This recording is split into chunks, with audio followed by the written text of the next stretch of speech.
Hello and welcome to Thursday Zoom. I'm so excited that you guys have come to spend a little time with me and Miss Danielle. We're going to be covering chapter 13 today, which is not great and exciting. It's mostly information.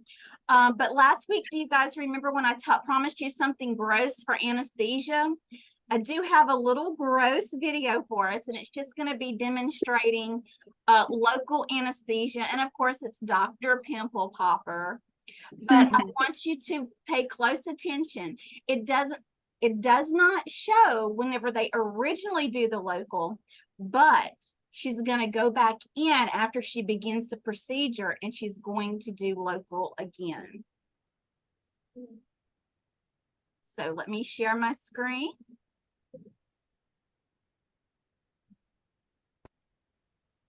And here we go. How long have you had this? Altogether, about 35 years. I had it about 6 or 7 years ago. Can you guys hear? Yes, ma'am. Okay. Yes, and then it was lanced about 28 years ago. It's a little sore like when I touch it. It could be getting a little inflamed again. His cyst grew back because the sac was never removed. And that is a guarantee that it's going to grow back. Gosh, that's like a ping pong ball under there. It is. Yeah, I mean, it feels like a cyst. It looks like it's a little bit red and mad at us, so I'm trying not to push it too much. Right. I don't want to start anything with it now. So let's give it a go and see if we can't remove this, Okay. all right? Hopefully we can. So I'm going to make sure you're nice and numb, okay? All right. Nice and comfortable. I'm going to cover you up here. All right. Okay, so you shouldn't feel anything other than us touching you. I'm gonna just move some here, just so it's not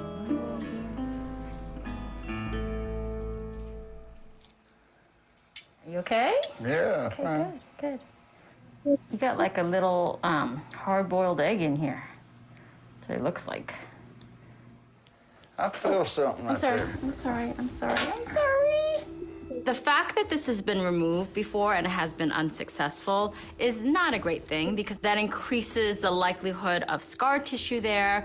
And he is feeling a lot of pain here and discomfort. So I'm worried that this is more than we bargained for. I'm gonna put some numb in there, okay? I'm sorry, All right. sweetie. It's right next to the scar. I think it was. Okay, this is where she's going in the second time with the local anesthesia. Tugging on you down deeper.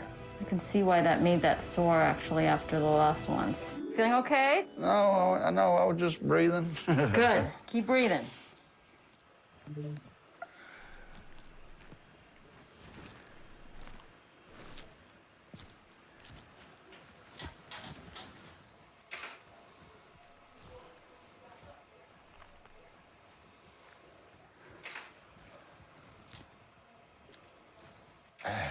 We almost got it all.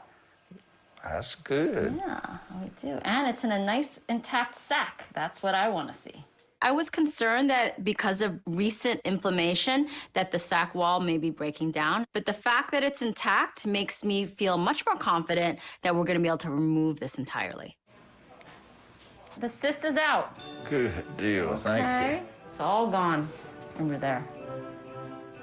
Okay, we're just gonna put some stitches right here. Fortunately, I was able to remove this sac wall in one entire piece, which is always wonderful. And now I'm just gonna hide this little scar right in his natural smile lines. It's like that. Oh, well, it looks great. Yeah. See, we try to hide it in there, but we got it all nice and flat there. Yeah. I think she's done a Okay, so what did you guys think?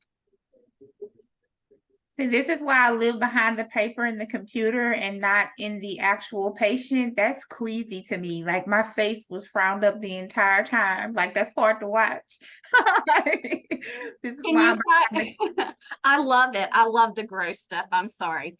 Can you guys point anything out that you may have seen? It doesn't have to just be about the anesthesia. Now that you're in billing and coding, did you think about anything differently now that you're in class than maybe before when you were watching it or had seen something like that? For me, I automatically start looking at supplies. Oh, that's included. Oh, that's included. Oh, she's going to suture. Oh, she doesn't do a separate procedure. My mind thinks of things completely different. How about you guys? Yeah, a little bit. Yeah, and as you go through the program, you're going to be looking at things so differently, and you're going to be saying, oh, this is a 99212, or oh, this is a blah, blah, blah, or oh, this is anxiety. I know the diagnosis code for anxiety, or this is, you'll start looking at things in the way a coder and a biller does, because all of a sudden, you know what behind the scenes mean. Okay, any questions before we get into our lecture? All right, here we go. Okay, so we're going to be going over chapter 13, surgery guidelines in general surgery. Okay, we're going to talk about the surgery section. The surgery section is the largest section of the CPT. It has 19 subsections with codes ranging from 10004 to 69990. And it's divided by subspecialty. Examples of subspecialties are going to be integumentary and cardiovascular. There's more than just two, but that's just two examples. So let's talk about unlisted procedures. What is an unlisted procedure? The surgery guidelines contain many unlisted procedure codes presented by anatomic site. Where are your guidelines in your CPT manual, class? And We talked about guidelines last week, y'all. Where were our guidelines last week when we talked about them? at the beginning of the section. Right. And are they a different color? Yes, they're green. They're on green paper. What do our guidelines tell us? The do's and don'ts. The rules and regs, the do's and don'ts. That's right. These unlisted codes are presented in numeric order by their location in the surgery section, guidelines, and in the subsections by body system. Okay. I put a picture of your CPT, and this is your guidelines, and it says unlisted service and procedure. These unlisted procedures code can be found in your surgery section guidelines. That's just one place they can be found. They're on page 89 in my CPT manual, so if you want to use that for reference, you can. Okay, let's talk about special reports. When using an unlisted procedure code to report a surgical service, a special report describing the procedure must accompany the claim, according to the CPT manual. Okay, really pay attention to this. Pertinent information in the special report should include an adequate definition or description of the nature, extent, and need for the procedure, the time, effort, and equipment necessary to provide the service. So next, we're going to talk about separate procedures. Some procedure codes will have the words separate procedure after the descriptor. The term separate procedure does not mean that the procedure was the only procedure that was performed. Rather, it is an indication of how the code can be assigned. Now, if you recognize this, if you've started reading your chapter, or if you've read your PowerPoint slides, this comes straight out of your chapter and straight out of your PowerPoint slides. We're hitting the high points. Okay, now we're going to do an example. So, separate procedure bundled into the major procedure. Okay. So we're doing a breast biopsy, 19100, and it has separate procedure after it.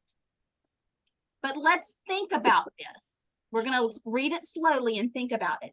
If a breast biopsy was performed in conjunction with a modified radical mastectomy, only the mastectomy would be reported.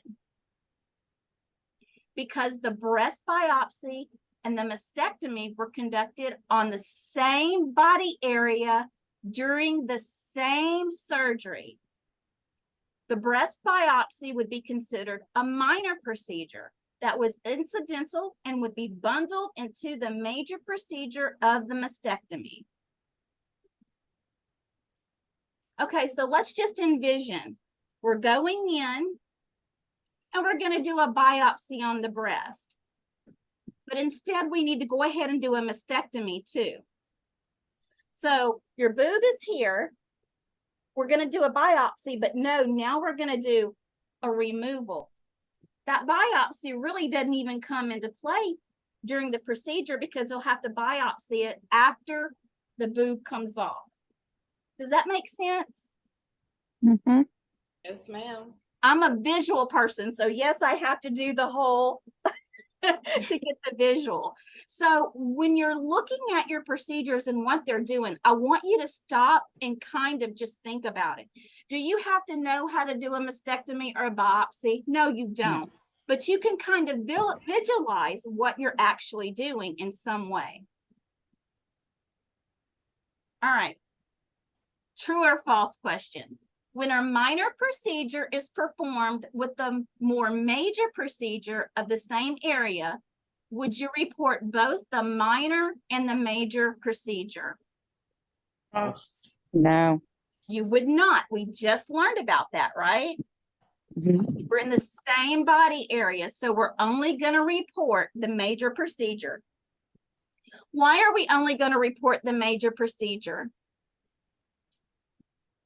Because it's in the same area on the same day. It's in the same area on the same day, but also the major procedure is what carries the most Reimbursement. Most money. That's what we're in the business. Money, money, money, money. The most money, right? All right, let's talk about a surgical package. Often, the time, effort, and services rendered when accomplishing a procedure are bundled together to form a surgical package. Payment is made for a package of services and not for each individual service provided within the package. The CPT manual describes the surgical package as including the operation itself, local anesthesia, and typical postoperative follow-up care. One related E&M encounter prior to the procedure and immediate follow-up care, including written orders. That's a lot of words, right? Let's think back to what our video that we just watched. Think about what there was a surgical package. Okay, she did local. Is she going to charge separately for that local anesthesia? No. Is she going to charge for stitching him up? Nope. Is she going to charge for the stuff she laid over his face? No. Is she going to charge for the anesthetic? No. No. Is she going to charge for the follow-up visit to get his stitches removed? No.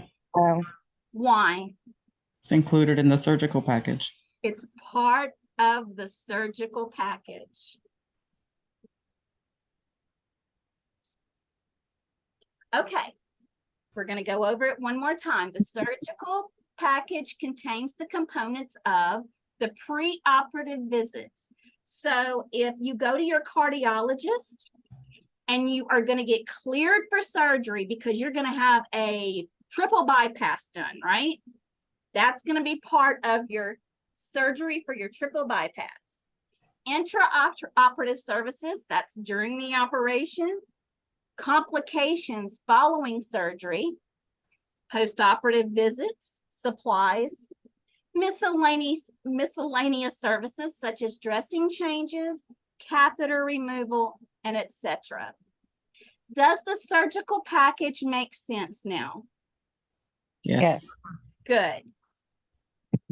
Okay, so now we're going to do exercise 13-2 together, and it's all about the surgical package. So let's answer number one. What are the three parts of a surgery bundled in? What are three parts of a surgery bundled into a surgical package? There were more than three, so Dawn, name one for me. The intraoperative visit. Intraoperative. Miss Stacy, that's Miss Danielle Stacy. Give me one. Anesthesia. All anesthesia? Local. Local. Just local anesthesia, okay. All right, Miss Danielle, I can't see everybody. Who else do we have? Let's see, Sapphire. Okay, The Sapphire, operation. another. I'm sorry, what is it? The operation. That's intraoperative. Okay, Miss Stacy Vines, give me a different one. Post-operative. Postoperative care, very good. All right, number two. Chantrell. Chantel, Yeah. you have number two. Is general anesthesia included in the surgical package?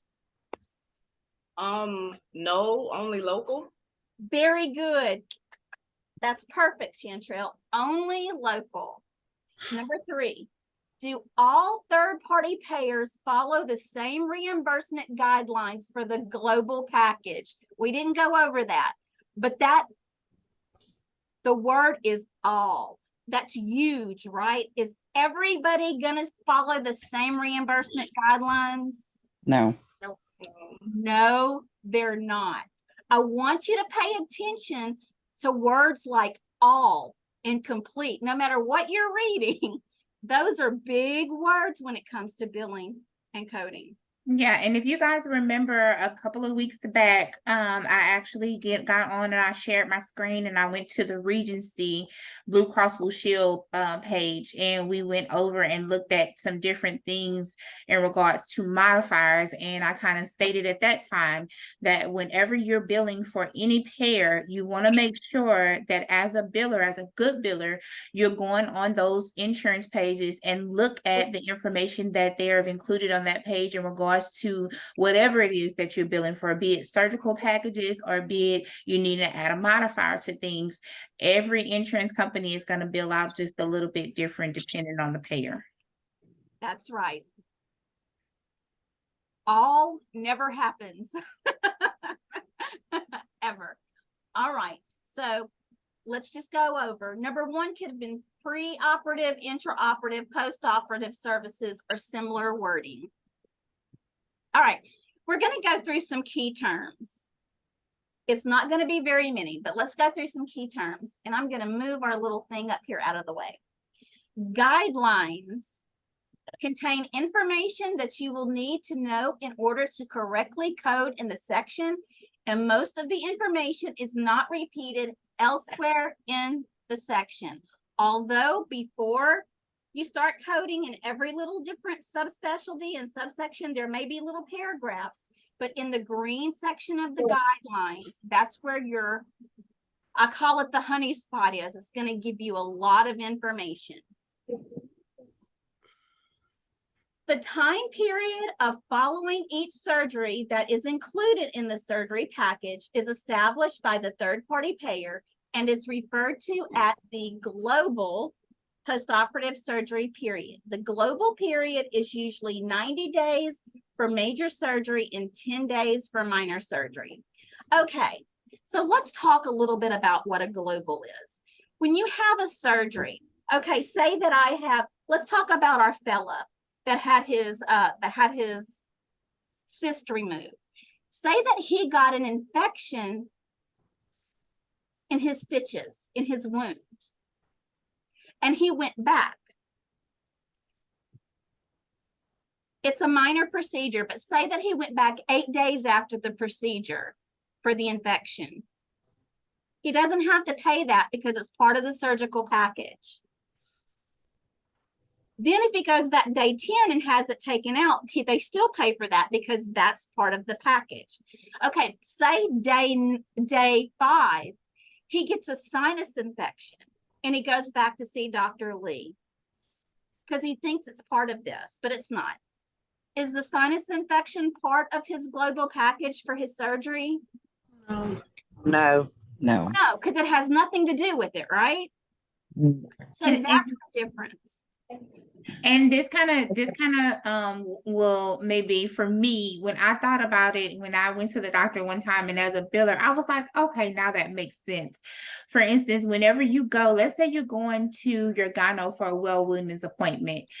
During that appointment, if you tell them on the phone, well, I also have something else going on that I'd like for you to, do at that time, they're going to actually tell you that they're going to have to schedule a different appointment for that particular issue because you're coming in for that well women's visit. That is the only service that they can provide on that day. They can't treat you for something totally different on that same day. They're going to schedule you for another day. I don't know if that's happened to you, even for like your primary care. If you go in for like a wellness checkup, but then you have like maybe something that requires them to do x-rays or something, they're normally going to want to schedule one or the other for another day.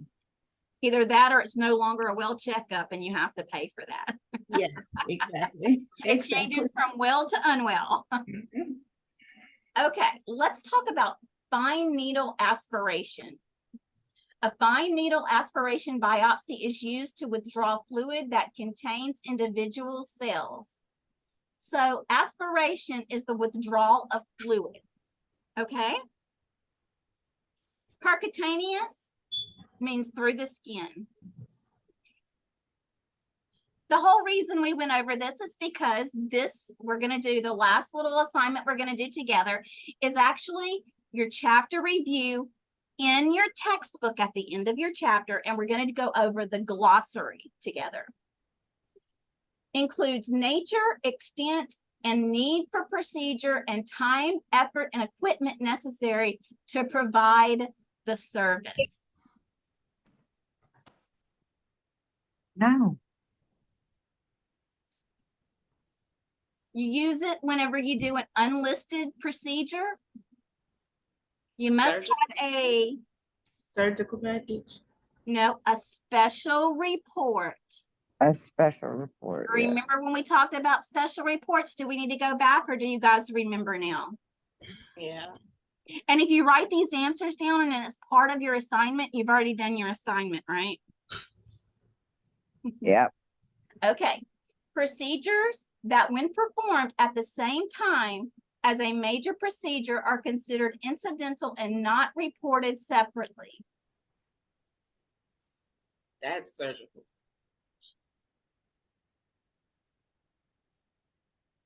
Remember we talked about, let's go back. Separate procedure. Separate procedure.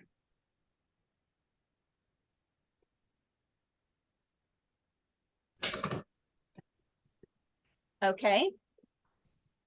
Considered unusual, experimental, or new and do not have specific code, CPT code assigned.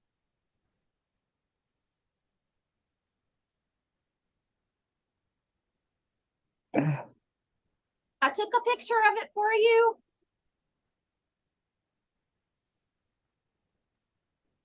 Unlisted procedures. Unlisted procedures. And when we use an unlisted procedure, what do we have to put with the claim? A special report. A special report. Okay. Through the skin is what? Percutaneous. Percutaneous. Now you see why I threw that word in there. And number 5, use of a needle and syringe to withdraw fluid. Fine needle aspiration. Aspiration.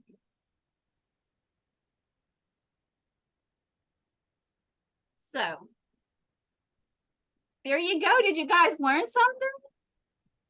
Yes. Okay, I have a couple of things that we talked about before we hit record. I'm going to talk about them now.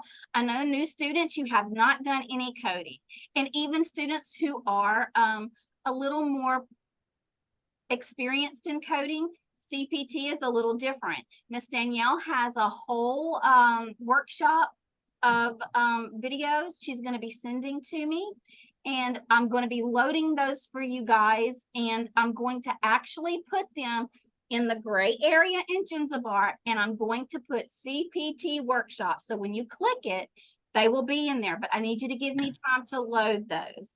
So they are going to be, did you say there, some of them are a little longer, some of them are not as long, but the information is very valuable. So spend some time learning what you need to know. The best way to be successful is to get in your manuals and begin to understand what's there. Miss Danielle, anything else? No, ma'am, you hit the nail on the head. I'm actually copying these links over now so I can send them to you. Okay, thank you. Also, I want to remind my class that the test is case sensitive in Zanzibar. So if you think you did, Stacy and Dawn, I mean, a lot of them, they're like, I don't know. Listen, it's case sensitive. So always know that I will automatically go back and look at tests irregardless. I should have brought that up earlier, but didn't think about it because we just got back into Zanzibar. So I don't want you guys to worry too much. Give me time to grade it and then we'll go from there. So any questions, comments? No? All right. Well, my class, I'll see you at 9 o'clock on Tuesday for Zoom. Miss Danielle will be hosting our next Thursday at 4 o'clock. And you guys know what to do if you need us, right? Contact you. Next. I'm sorry? Text, call, email, either way. Send up a smoke signal, however you need to do it. We're here for you. So, all right, guys, thank you for spending time with us. Have a great afternoon and give us a few minutes to upload this video and we'll have it up for you in Zanzibar. Thank you. Have a Okay. great rest of your day. Have a good weekend, guys. See y'all Bye, next week. everybody. Bye-bye. Bye. Bye.